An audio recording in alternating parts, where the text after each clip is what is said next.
We now move to Southern Africa, where Jack Buthelezi, a state witness in the Senzo Meyiwa murder trial, said before the Pretoria High Court that the accused number 2, Bongani Sandiso Ntanzi, informed him in 2020 that he had been detained by police for the murder of Meyiwa and his friends.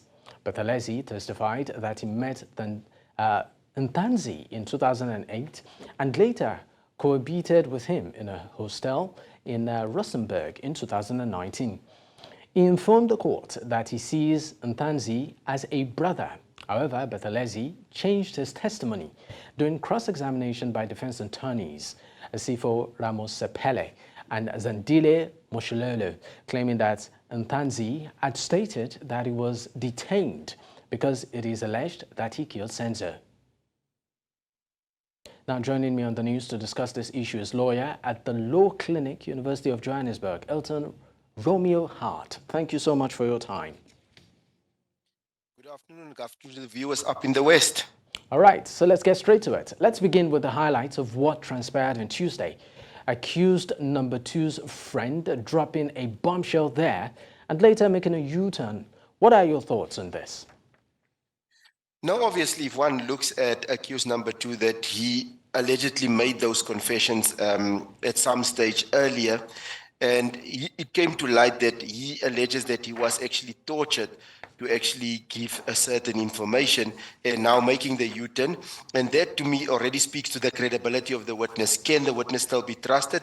I don't think that the court can trust the witness and should rather rely on other evidence to actually adjudicate on this case. Because for a person to make such a statement and then come later on and say, I don't know this person, I've never met this person, those type of things, then it speaks to his credibility. And obviously, when the defense is going to actually put their version, they will actually come and testify also most probably about how they got to know each other, that they actually grew up in the same village and same area. So that for me, but the court should look at the credibility of that witness and say that witness was not a credible witness. About the state witness, and are they consistent? I mean, looking at the Constable Mosia testimony and those that were in the house, and also the Jack Buthelezi, the Sangoma, who comes in a throwaway. I mean, what do you make of all of this? No, for me, Sergeant Mosiwa's evidence, it's not coherent. It's like it's contradicting what the witnesses like Zandile Kumalo, Mtokozizi Twala, Zandile Kumalo has said already. What Mosia is saying is contrary to what they are saying. There was also other evidence. The witnesses for the state said, like Zandi Kumalo and Mtokozizi, they heard 3 shots.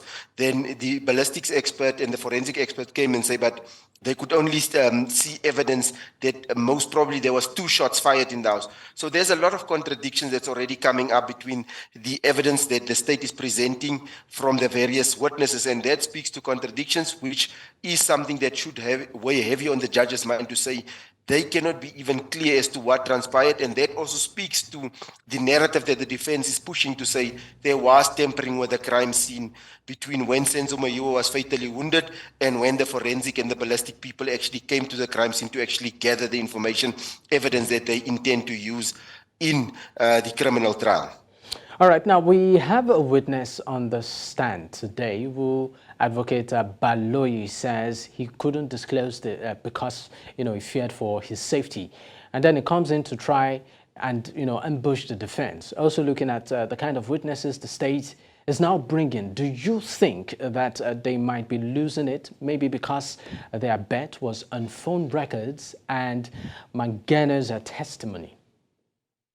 No, indeed, the state is now actually busy with ambush litigation, we call it in South Africa, that they actually now come with surprise witnesses. And obviously the defense team needs to be given time to actually consult with their clients, to actually understand what is this evidence that this person is bringing and why is the state only disclosing this evidence now.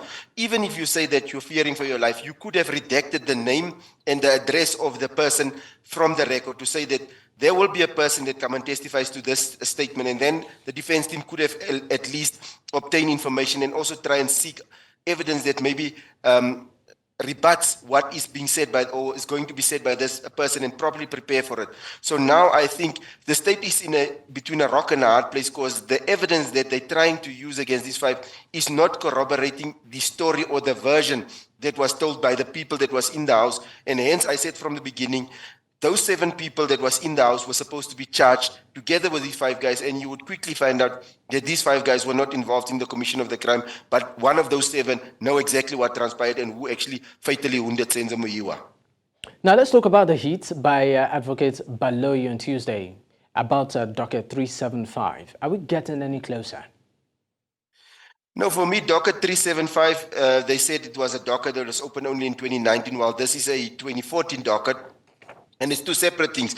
And we could easily see at the beginning when there was issues between docket 636 or 366 and 375, there was huge discrepancies in what the investigating officers on these 2 dockets actually could gather. And what they could gather on 375, it speaks to one of the people actually in the house that actually pulled the trigger. That's more or less what docket 375 was looking at, to actually say, we're going to actually look at the 7 people that was in the house as suspects and not as witnesses.